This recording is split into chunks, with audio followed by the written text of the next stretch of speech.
एक बहुत ही समृद्ध और खुशहाल राज्य था। वहां के राजा थे महाराज विक्रमदेव। राजा विक्रमदेव जितने पराक्रमी थे उतने ही न्यायप्रिय और बुद्धिमान भी थे। उनके दरबार में दूर दूर से लोग अपनी फरियाद लेकर आते थे और राजा अपनी सूझबूझ से ऐसे ऐसे पेचीदा मामलों का फैसला करते थे कि बड़े बड़े विद्वान भी दांतों तले उंगली दबा लेते थे। राजा के दरबार में एक से बढ़कर एक बुद्धिमान मंत्री थे, लेकिन राजा खुद सबसे बड़े खोजी थे।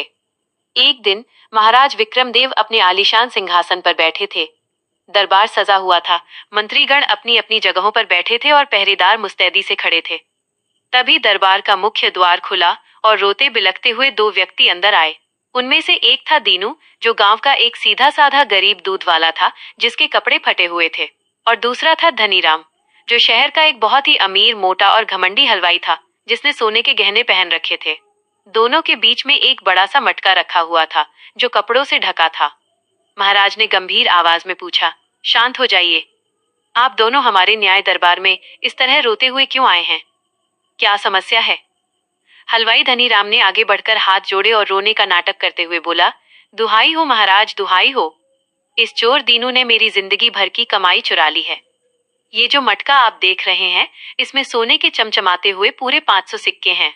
यह मटका मेरा है जो कल रात मेरे घर से चोरी हो गया था। आज सुबह ये चोर इसे बाजार में बेचने जा रहा था, तभी मैंने इसे पकड़ लिया। मुझे न्याय चाहिए महाराज। महाराज ने दीनू की तरफ देखा। दीनू डर के मारे कांप रहा था, उसकी आंखों से आंसू बह रहे थे। उसने घुटनों के बल बैठकर कहा, नहीं महाराज, ये सरासर झूठ है। ये हलवाई धनीराम बहुत ताकतवर और लालची है। ये मटका मेरा है। मेरी माँ बहुत बीमार थी तो मैंने अपनी जमीन और गाय बेचकर अपनी माँ के इलाज के लिए ये 500 सोने के सिक्के इकट्ठा किए थे। मैं आज सुबह शहर के बड़े डॉक्टर के पास जा रहा था, तभी इस धनीराम ने मेरा मटका छीन लिया और मुझे ही चोर कह रहा है। मैं गरीब हूँ महाराज, पर चोर नहीं हूँ। अब आवाज में थोड़ा सस्पेंस और सोच विचार का भाव लाएं। अब दरबार में सन्नाटा छा गया। मामला बहुत पेचीदा था। मटके पर किसी का नाम नहीं लिखा था और न ही सिक्कों पर कोई पहचान थी। कोई गवाह भी नहीं था जिसने चोरी होते हुए देखा हो। धनीराम अमीर था तो सब सोच रहे थे कि सिक्के उसी के होंगे। राजा के मुख्यमंत्री ने कहा, महाराज, ये फैसला करना असंभव है कि सिक्के किसके हैं। दोनों में से कोई भी झूठ बोल सकता है। राजा विक्रमदेव मुस्कुराए। उन्होंने कहा, इस दुनिया में कोई भी केस ऐसा नहीं है जिसका हल न हो। सिक्कों पर भले ही नाम न लिखा हो, लेकिन सिक्के खुद बोलेंगे कि उनका असली मालिक कौन है। ये सुनते ही पूरे दरबार में कानाफूसी होने लगी। लोग सोचने लगे कि भला सोने के बेजान सिक्के कैसे बोल सकते हैं। क्या महाराज कोई जादू करने वाले हैं? राजा ने अपने पहरेदार से कहा, जाओ, तुरंत एक बड़ा सा परात, बड़ा बर्तन लाओ और उसे खौलते हुए गर्म पानी से पूरा भर दो। पहरेदार तुरंत गया और कुछ ही देर में खौलते हुए गर्म पानी से भरा एक बड़ा सा बर्तन राजा के सामने लाकर रख दिया। पानी से भाप निकल रही थी। राजा ने धनीराम और दीनू के बीच रखे मटके से कपड़ा हटाया। उसमें सचमुच सोने के 500 सिक्के चमक रहे थे। राजा ने पहरेदार को आदेश दिया, इस मटके से 50 सोने के सिक्के निकालो और इस खौलते हुए गर्म पानी में डाल दो। पहरेदार ने जैसे ही सिक्के पानी में डाले, पूरा दरबार उत्सुकता से उस बर्तन की तरफ देखने लगा। धनीराम के चेहरे पर हवाइयां उड़ने लगी, वो थोड़ा घबराने लगा। वहीं गरीब दीनू चुपचाप हाथ जोड़कर खड़ा रहा। आवाज में थोड़ा रोमांच और खुलासा करने का अंदाज लाएं। राजा विक्रमदेव सिंहासन से उठे और उस गर्म पानी के बर्तन के पास गए। उन्होंने पानी को ध्यान से देखा और फिर जोर से हंसे। राजा ने कहा, सिक्कों ने अपना बयान दे दिया है। असली चोर पकड़ा जा चुका है। मुख्यमंत्री ने हैरान होकर पूछा, पर महाराज, सिक्कों ने तो कुछ नहीं कहा। हमें तो कोई आवाज नहीं आई। राजा ने मुस्कुराते हुए कहा, ध्यान से देखो इस पानी को। पानी की ऊपरी सतह पर तेल की छोटी छोटी बूंदें तैर रही हैं। घी और तेल की एक परत पानी के ऊपर आ गई है।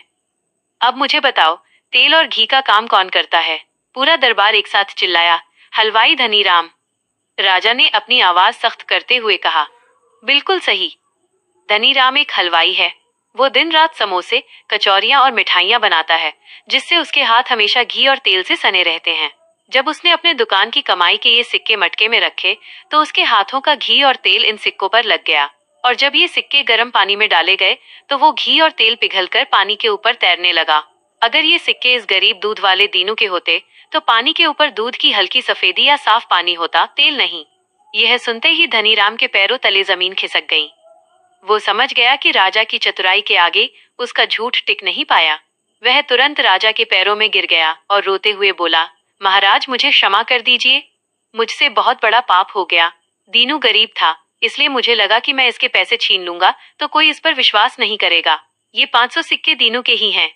अब आवाज में न्याय और कड़कपन लाएं। राजा विक्रम देव ने कड़क कर कहा, धनीराम, तुमने न सिर्फ चोरी की बल्कि एक गरीब और बेसहारा इंसान पर झूठा आरोप भी लगाया। तुम्हारी सजा ये है कि तुम्हें दीनू के 500 सिक्के तो वापस करने ही होंगे, साथ ही साथ जुर्माने के तौर पर तुम्हें अपनी संपत्ति से 500 सिक्के और दीनू को देने होंगे और तुम्हें 3 साल के लिए जेल भेजा जाता है। पूरा दरबार राजा के इस अद्भुत न्याय को देखकर महाराज विक्रम देव की जय, महाराज की जय के नारों से गूंज उठा। गरीब दीनू की आंखों में खुशी के आंसू थे। उसने राजा को प्रणाम किया।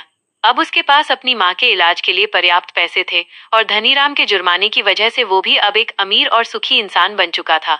उसने गांव जाकर अपनी माँ का इलाज कराया और एक बड़ी सी डेयरी खोली जहां वो ईमानदारी से व्यापार करने लगा। वीडियो पसंद आई तो लाल वाला बटन दबाओ और अपनी हाजिरी लगाओ। देर मत करो यार, नीचे जो सब्सक्राइब बटन है उसे प्यार से दबा दो। फ्री का बटन है भाई, दबा दो। लाइफ में थोड़ा एंटरटेनमेंट बढ़ जाएगा।